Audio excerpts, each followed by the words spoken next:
It's really hot today. It's like 91 degrees here, and to me and Mittens here, it feels really hot.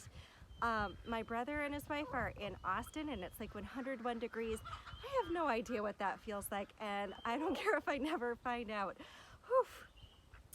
Mittens and I want to answer a reader question that showed up in my inbox this week. It's taken me a while to get to it because we had a really busy week with swimming lessons and just a bunch of different things.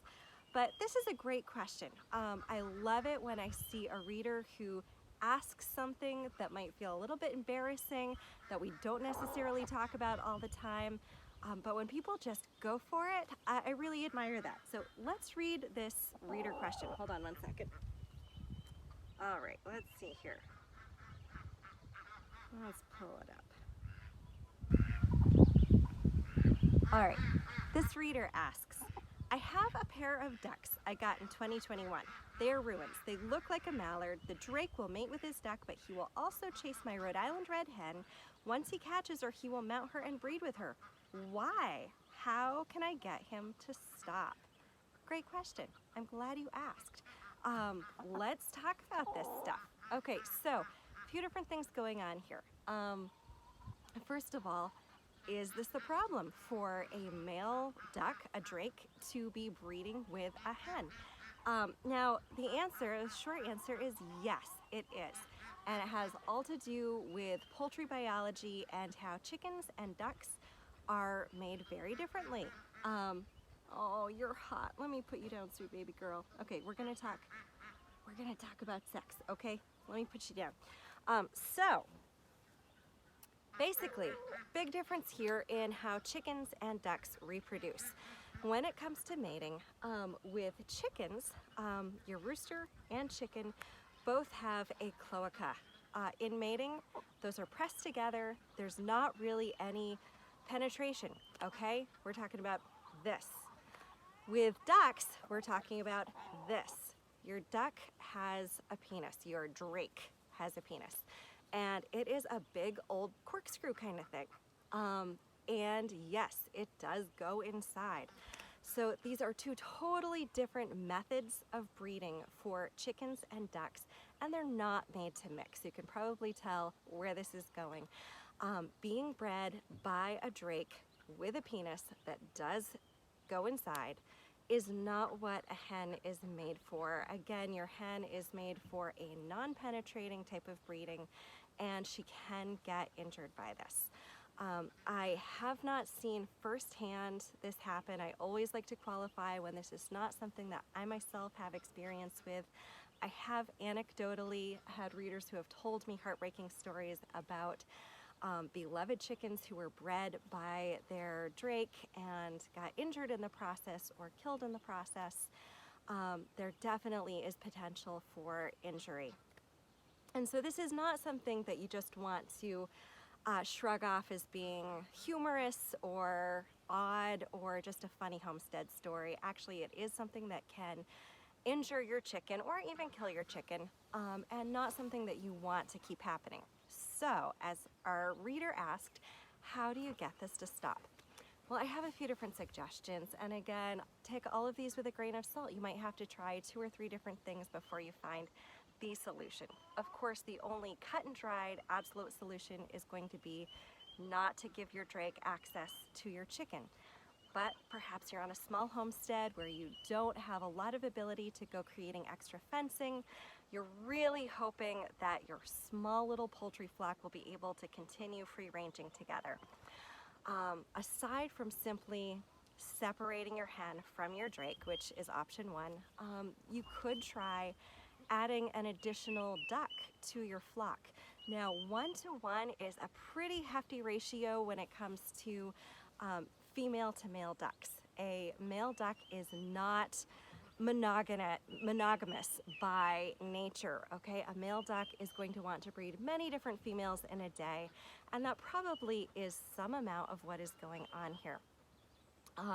Simply adding another duck or two to your flock may be enough to keep your drake's interest and keep it with his own species, as opposed to chasing down your Rhode Island red and feeling the need to breed with her. Another suggestion is, you know, depending on what time of year it is, right now here it is July. This is really depending on where you are in the world. I know I have plenty of readers who are south of the equator, so, you know, flip everything on its head season-wise. But if it is summer where you are, then your drake is probably in the middle of his most urgent breeding season. It's probably when he's feeling the need most to breed all the female things. And again, not every drake has this personality. Some seem to have a more intense drive than others. That's definitely, in having raised many hundreds of ducks over the years, personality matters. You know, you may have a drake that is a little bit more driven than some others, even of his own species. But you may find that as fall comes along, if you have fall where you are, if the days grow shorter, and you don't have long hours of daylight year-round, you may find that this isn't a problem during the fall, winter, and early spring months. You may find that separating your drake or separating your hen during just the summer season when his drive seems most intense may be enough to protect her during just that season. That would be another option. Let's see, there was one more that I had thought of. Yeah, the other idea was you could try simply separating your drake for 3 or 4 days. If you have a large dog crate or something like that, if you have a way that you can separate him from everybody else so that he's just separated from your female duck, separated from your hen, feed and water him on his own for a few days, just to try to hit the reset button.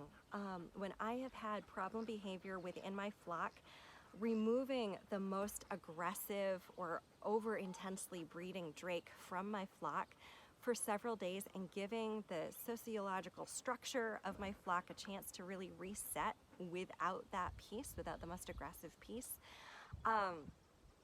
has usually been enough to actually correct the unwanted behavior. It may be that simply taking him out of the equation for several days is enough to just hit the reset button. Certainly wouldn't guarantee it, wouldn't even put money down on it, but so many of these things are worth a try if it saves you from needing to separate your flock, needing to, you know, put up extra fences and things like that. This probably is not the solution that you're looking for, but another thing would be to do a drake swap. Is there somebody else who has ruins that, you know, might need a drake? Or if you're not opposed, if this isn't a pet, you know, culling this one and finding a younger or milder mannered drake to add to your flock instead. Again, if these are pets that we're talking about, I know that everybody has a different relationship with their animals. If these are pets more than homestead animals, you know, this may not be the solution you're looking for. I'm not trying to get you to get rid of your drake. There are other ways that you can handle the situation. But if you are not in love with this particular drake, swapping him out for a different option, if you're looking to keep a breeding pair, but want to be able to keep a breeding pair without endangering your hen, that would be another solution to give a try.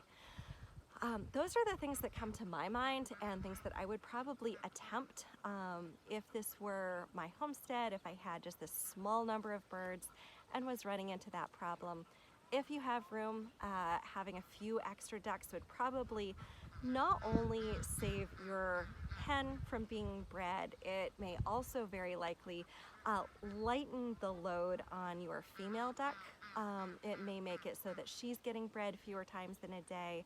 Again, if this is a male that just really has a pretty intense drive as things go, having a few extra ducks might not be a bad idea. All right, those are the things that came to my mind. I hope this has been a little bit helpful. If anybody has extra questions about this, please feel free to ask.